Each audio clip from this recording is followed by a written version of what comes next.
Okay, hey guys, what's up and welcome back to the channel. So I thought today with the new year starting, we could talk about some books and specifically a TBR list. I'm not going to be doing a monthly TBR video just because I honestly only read usually like 30, 35 books a year. So I don't want to do TBR videos with just 3 books in them. That doesn't sound super interesting to me. So instead, I think I'm just going to go ahead and lay out my full plan for the year. And obviously a lot of this is going to change. There are a lot of series. There are going to be some, first books in a series that I don't like and I'll throw other things in. And then I know there's other stuff here that I want to try to work into, like Poppy War, Best Served Cold, The Expanse, some of that stuff. But anyway, let's go ahead and get started. So the first book I'm going to read this year, which I'm already mostly through with, is Assassin's Quest by Robin Hobb. This is the 3rd book in the Farseer trilogy and like the Realm of the Elderlings, kind of like larger series. And this series has been, this trilogy so far at least, because it's the first trilogy, has been amazing. I really, really loved the first book. Love the second book too. This one got off to kind of a rough start for me. I didn't love the first 100 or so pages. But I'm already, this is like a 900-ish page book, I think. And I only have like 150 pages left, and I really love it so far. I'm not entirely sure how it's going to end. It doesn't feel like it's very close to the end of a trilogy, and obviously more happens after that. But I'm really excited to finish this, and after I do, The Live Ship Traders is another trilogy that I would love to like work in at some point this year. I don't have those books yet, and it may be like a next year kind of thing. But I've really, really liked this so far. And then we've got a book that I've already like kind of started also, and that's Chuck Klosterman 10. If you watch the books that I read last year, I read a lot of Chuck Klosterman. I don't have that much left to read, but this is one of them. And this is just like a collection of articles that he's published through various publications like Grantland, New York Times, stuff like that. And it's mostly like music and sports. There are some other like pop culture things. There's like one about like, zombies and The Walking Dead and stuff like that. And I just, the reason that I kind of like I usually don't read this like 2 things at the same time. But I like having like something like this around because it's just pretty quick. They're even shorter than some of his other things because like I said, they're from like the New York Times. So the opinion pieces usually aren't that long. But it's just like when I want something that I can just read quickly, like if I'm taking it on the subway or, kind of just like I know I don't have that much time, I usually just read a couple of these, and I really like the way that he writes. I feel like he thinks the same way that I think. I don't think we feel the same way about a lot of things, but I feel like the way we think about them is similar, if that makes sense. And I just really like reading this. It's just like I have a lot of the same interests as him. He thinks kind of the same way as me, and I think he has a really kind of like funny way sometimes of thinking about things. And then a book I want to start as soon as possible is The 3-Body Problem. And the reason for that, on top of hearing how incredibly good it is because the Netflix series premieres, I think on like March 21st. And I want to make sure that I have this finished by then. And I also want to have enough time between now and then, just to put some space in between it and not be so stringent on like, well, but this one scene didn't happen and this one thing is different. Just so I can kind of forget and like relearn it with the show and kind of see which one I like better. But anyway, yeah, that's The 3-Body Problem. Another one I'm hoping to read fairly soon after that is Tyranny of the Faith. This is the 2nd book in the Empire of the Wolf trilogy. I read the first one, was it last year or the year before? I don't even remember. But I loved it. I think I read it in December of 2022, so it must have been before. But I loved that book. And I got this one like actually before it actually came out, and I just never got around to reading it, but I've heard this one's even better. This is like a really interesting fantasy series that's like, it's like a detective fantasy series. At least that's what I liked about the first one. I think this one kind of changes a little bit and the scale gets a little bit bigger, it seems like. But they basically have these, like, think of them as like sheriffs, but they're like judge, jury, and executioner. I think that's even how the back of the book describes it, where they kind of go around and they like investigate these things and they hold trials for them and then they decide what happens. And it's just like, I just really liked that aspect of it. It was a different side of fantasy. On top of there's some bigger world building things that I think we're getting to here with book 2. But I've seen this on a lot of like best of last year lists, so I'm really excited to read this. And then another one, these are kind of in no particular order, especially after those few, is The Bear and the Nightingale. This is another like fantasy trilogy based on Russian. This one's based on Russian folklore. And I think I just want to try to squeeze this in somewhere. It's pretty short, so I kind of just want to squeeze it in when I'm not really looking for something super long. Obviously, it is a trilogy, so it does continue after this. So there will be, it's not as short as it looks, I guess, because there are 2 other books that are about the same length, I think. But yeah, it sounds really interesting for all the people that I've, seen talk about it. And so yeah, just another fantasy book to throw on the TBR. And there's also one of the biggest book talk books really like in existence, and that is A Little Life. This is really polarizing. I know a lot of people love it, a lot of people hate it.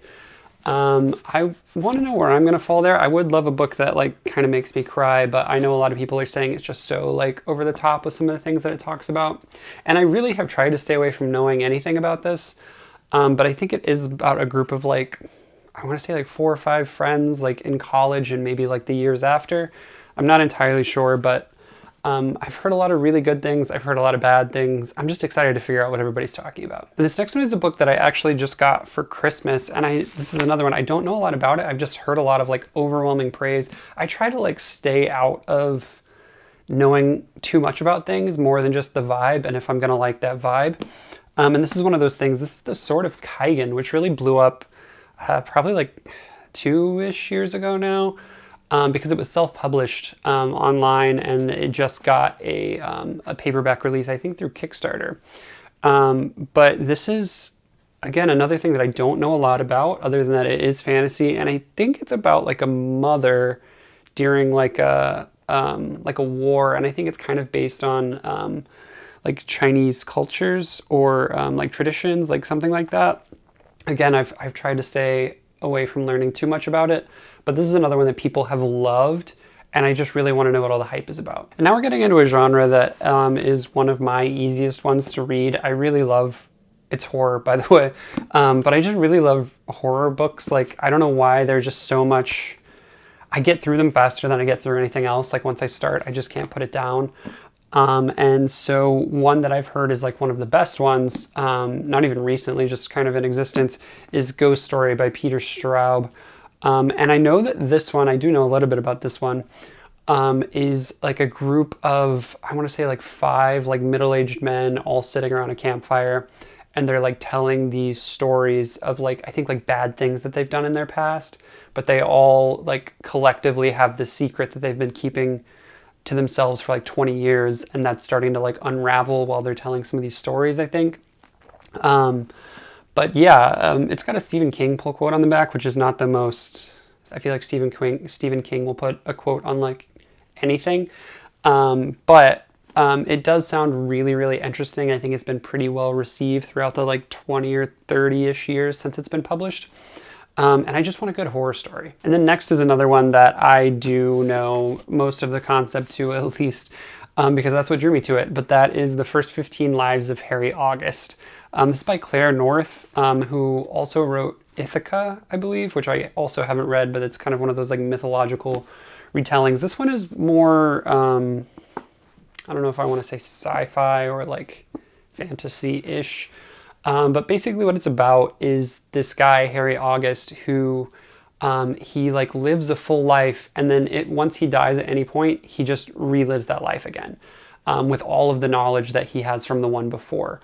And so it's this kind of interesting thing where like after the first few lives, I think he just kind of stops. I think there are kind of moments, at least from what I've heard, where like after you have lived, say, 5 lives, you kind of realize there are no real repercussions for anything that you're doing, and you stop really caring about people because you know, like, you can just fix it in the next one if you really, in the next life if you really want to.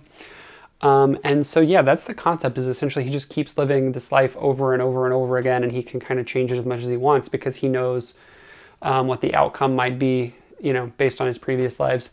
And I just really like that as a concept. I feel like that's something I'll be able to read super quickly in between books. Especially when I'm reading especially fantasy series where they're kind of longer books. I don't like to read the same, I don't like to finish one entry and go straight into the other one. I like to kind of intercut it with something of a different genre. And I think that that would be a good spot for one of these. And then next is a book that I think I might hate, but it also just sounds super interesting to me. It sounds like the books that I kind of read when I was in middle school. And that's The Inheritance Games. This is a YA series, which I usually don't read. But it's about this, like, basically, like, I think he's like the richest man in the world, and he dies. But in his will, instead of leaving the money to his family, he leaves it to this one random girl, and nobody knows why. But the trade-off is that to get the money, she has to live at his mansion where all of his family lives for, I think, like a month or 60 days or something. And his family's obviously like super mad about it. They're not happy that she's there or that she's gonna get the money. I think it's like booby trapped and there are like secret rooms everywhere. She's like trying to figure out like why she was the one he gave the money to because she doesn't even know him.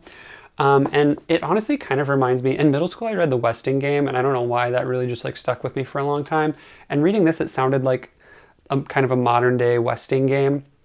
And I really kind of hope it is, because I had a lot of fun with that book when I was in like 6th or 7th grade. So that's really what I'm looking for. This is another trilogy, and I don't know, depending on how I feel about this one, if I'll continue with it, but I really, really hope that I like it. And this next one's kind of a big guy, but it's one I'm really excited to read, and that is Cult X by Fuminori Nakamura. I don't really know much about this author, other than that, kind of on a whim last year, I picked up his one of his other books, My Annihilation, and I loved it. That was my favorite book that I read last year. I was just like totally sucked into the whole thing, and so I went to the bookstore and was looking at, you know, a lot of his other books that they had, and this is the one that stuck out to me the most. And it's kind of like, it seems like it's about this guy whose girlfriend gets sucked into this big like extremist cult.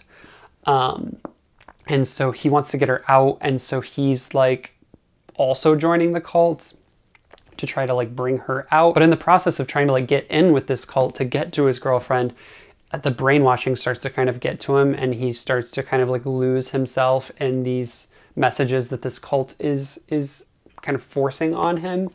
And so it's just kind of like this weird, like, where does he end and the cult begin, and like how does he, you know, stay out of it kind of thing, and like, you know, how brainwashing kind of works on people. But yeah, it just sounds super interesting, and I really, really loved My Annihilation, so I'm hoping this one will be just as good. And this next one's kind of a little guy. It's called The Shore by Katie Rundy. I'm gonna say Rundy, I feel like that's probably right. And I bought this because like a couple years ago now, I read a book called Notes on Your Sudden Disappearance, which is not by this author.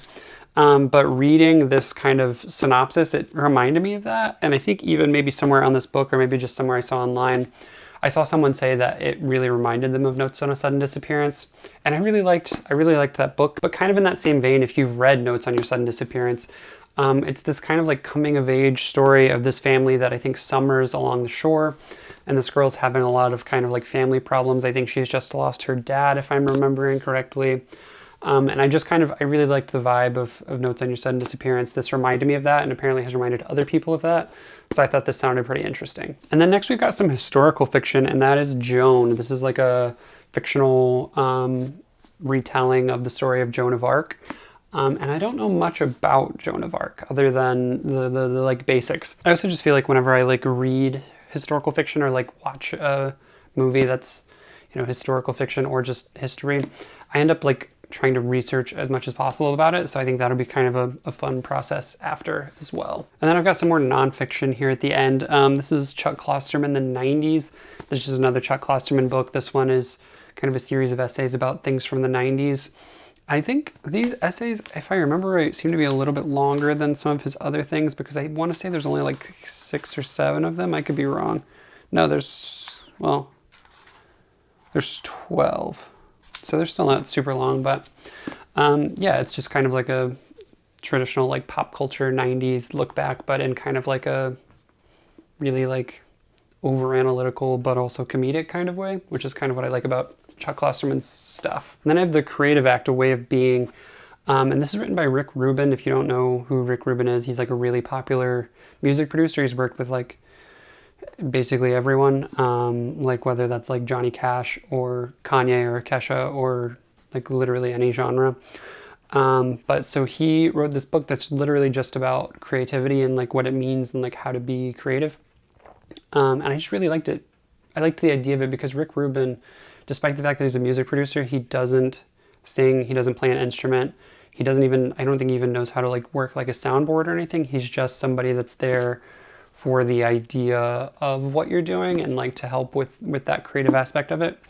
So I thought this was a really interesting book. And I did like, after I picked it up, after I bought it, I picked it up and I read the first chapter.